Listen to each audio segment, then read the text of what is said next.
Hello everyone. In this video, we will discuss how to measure the earth resistance using an earth tester. What is earth resistance? Earth resistance means how hard or easy it is for electrical current to flow into the ground or earth. When we connect an electrical system to the ground using a metal rod or pipe, the electrical current can safely flow into the ground or earth during the fault conditions. If the earth resistance is low, the electrical current can easily flow into the ground or earth, which is safe. If the earth resistance is high, the electrical current cannot flow easily to the ground or earth, which is unsafe.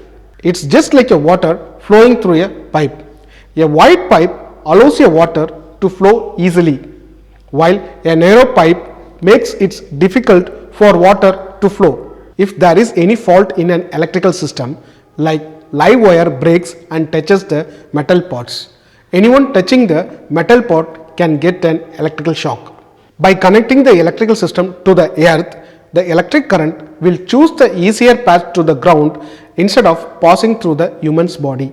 So, it is very important to maintain the earth resistance as low as possible to ensure the fault current or dangerous current flows through the ground or earth easily and safely. Now, let us discuss the factors affecting the earth resistance. Soil resistivity. Different types of soil such as clay, sand and rock has varying ability to conduct electricity. Moist clay has low resistivity while dry sand and rock has high resistivity. Moisture content. When the soil has more moisture, its electrical resistance decreases. When the soil is dry, its resistance increases. Electrode size and depth. Longer and deeper earth electrode have more contact with conductive soil, which lowers its resistance. Number of electrodes.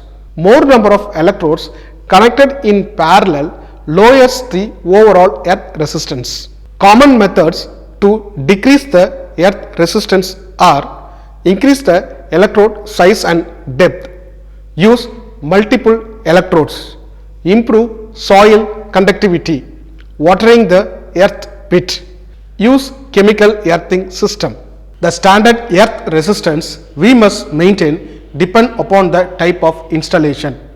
For power plant, substation and large industrial plants, the earth resistance should be less than or equal to 1 ohm.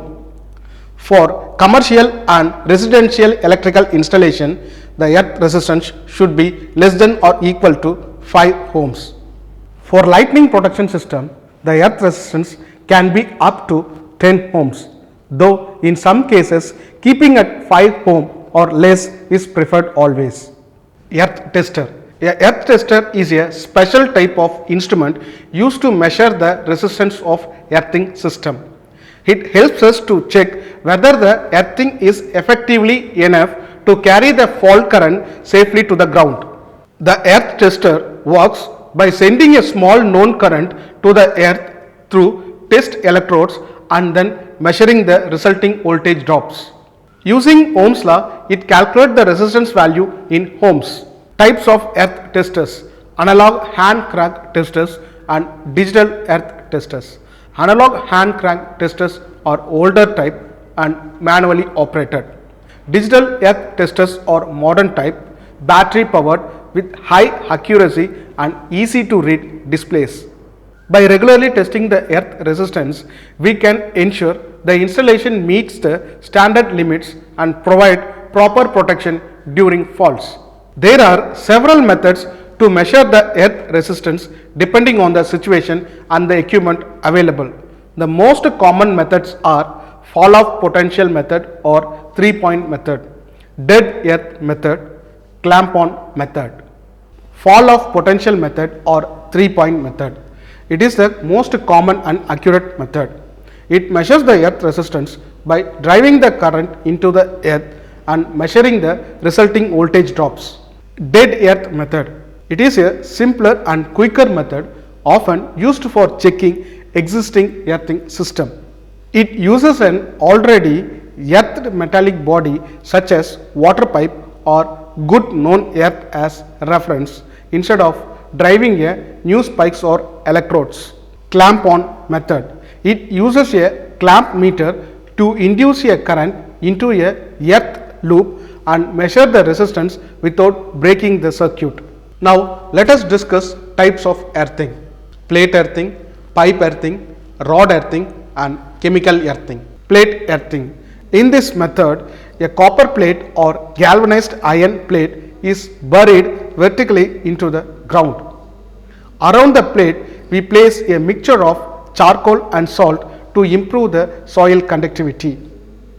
This plate is connected to an electrical system using an earth wire. This method is very common in residential and commercial buildings. Pipe earthing. Here, a galvanized iron pipe is buried vertically in an area where the soil is wet. The length and the diameter of the pipe depends on the soil type and how much current it needs to handle. This is one of the most common method used in homes and industries because it's efficient and cost effective. Rod earthing. In this method, a copper rod or galvanized steel rod is directly driven into the earth. The rod provides the path for the fault current to flow safely into the earth. This method is often used in rocky or dry soil condition where the pipe and plate earthings are less effective. It is also ideal for temporary installation or places with limited space. Chemical earthing. Chemical earthing is a modern method of earthing system where a specially designed electrode is placed in the ground and surrounded by a backfill compound made up of conductive materials and salts. These chemicals helps to maintain low resistance by retaining the moisture around the electrode and preventing corrosions. Unlike traditional earthing, which can lose effectiveness in dry season, chemical earthing provide a stable and consistent earth resistance throughout the year. In this video, so far we have discussed how to measure the earth resistance using an earth tester. Thank you for watching.